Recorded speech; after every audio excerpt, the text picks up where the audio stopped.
Bonjour à tous. Alors aujourd'hui, on va parler d'une chose importante, c'est quelles sont les statistiques en séduction. C'est une question que je me suis souvent posée. Quelles sont les statistiques des autres séducteurs pour savoir où est-ce que je me situais? Est-ce que je me situais au-dessus de la moyenne? Est-ce que je me situais dans la moyenne? Ou est-ce que je me suis situé vraiment en dessous de la moyenne et ce que je faisais devait être amélioré, pouvait être amélioré? Alors le problème, c'est que quelles statistiques? Il y a plusieurs statistiques. En fonction de l'environnement, les statistiques ne sont pas les mêmes. Si vous êtes dans un bar, si vous êtes dans une boîte de nuit, si vous faites des rencontres dans la rue, si vous faites des rencontres dans votre cercle social, si vous faites des rencontres sur Internet, ça dépend aussi si c'est une application d'Internet, ou un site de rencontre, quel est le site de rencontre. Tous les stats sont différents et c'est difficilement comparable. Mais cependant, je vais quand même vous donner quelques statistiques. Le milieu de la rue, j'ai beaucoup fait de rencontres dans la rue et je connais plutôt bien mes statistiques. Je sais à quel chiffre on peut s'attendre, à quel chiffre on est dans la moyenne, à quel chiffre on est en dessous de la moyenne, à quel chiffre on est bien au-dessus de la moyenne. Et je connais les chiffres réalistes des des apprentis séducteurs et des plus grands séducteurs. Et donc c'est ces chiffres-là que je vais vous donner. Alors dans la rue, ça dépend des jours. Il y a des jours où j'ai fait 6 approches, non 7 approches, et j'ai eu 6 numéros, et je crois que le 7e, je l'ai refusé. J'ai dit non, ça vaut pas le coup, la fille, bon, ne m'intéresse pas, quoi. Mais ça, bon, c'est une bonne journée. Je fais pas toujours des journées comme ça. Il y a aussi des jours où j'ai eu des mauvaises journées. C'est-à-dire, sur 20 approches, j'ai eu un seul numéro, et ce numéro-là, il n'a débouché à rien du tout.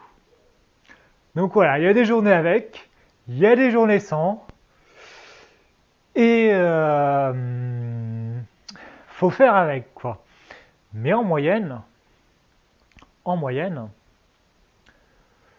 sur 10 approches, vous pouvez compter au moins un numéro. Sur 10 approches, 10 filles qui vous plaisent, c'est le critère, les filles vous plaisent, qu'importe s'il est pressé, s'il y a des écouteurs sur les oreilles, s'il est en groupe, s'il vous plaît, vous y allez. Sur 10 approches, vous devez vous attendre à peu près un numéro.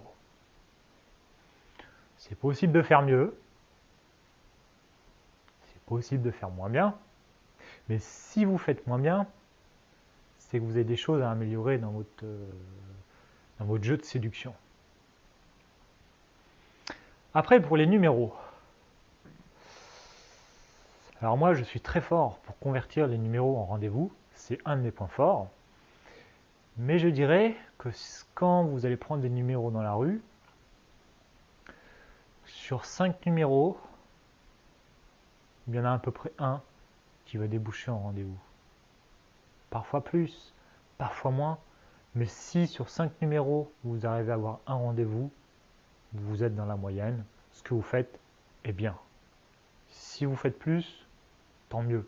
Mais vous pouvez faire 2 rendez-vous sur 5 numéros. Mais guère plus. Si vous faites moins, si sur 15 numéros, vous avez aucun rendez-vous, là, vous devez améliorer votre jeu de séduction. Maintenant, on va parler du taux de conversion entre les rendez-vous et conclure. Alors, moi, je ne conclue pas à tous les rendez-vous. Je ne conclue pas à tous les rendez-vous. Mais en moyenne, sur 3 rendez-vous, je vais conclure avec une fille. Voilà. C'est à peu près la moyenne. Des fois, je fais moins. Des fois, je fais un peu plus. Très souvent, c'est long et où la fille ne m'intéresse pas et je mets fin au rendez-vous. Donc, ça fait baisser mes statistiques. Mais en moyenne, sur 3 rendez-vous, je conclue avec une fille. Voilà. Et si vous faites ça, vous êtes dans la moyenne. Voilà, j'espère que cette vidéo vous a plu. Si ça vous a plu, mettez un pouce vers le haut. Abonnez-vous à ma chaîne. Et aussi, dites quelles sont vos statistiques dans les commentaires. Voilà, à plus.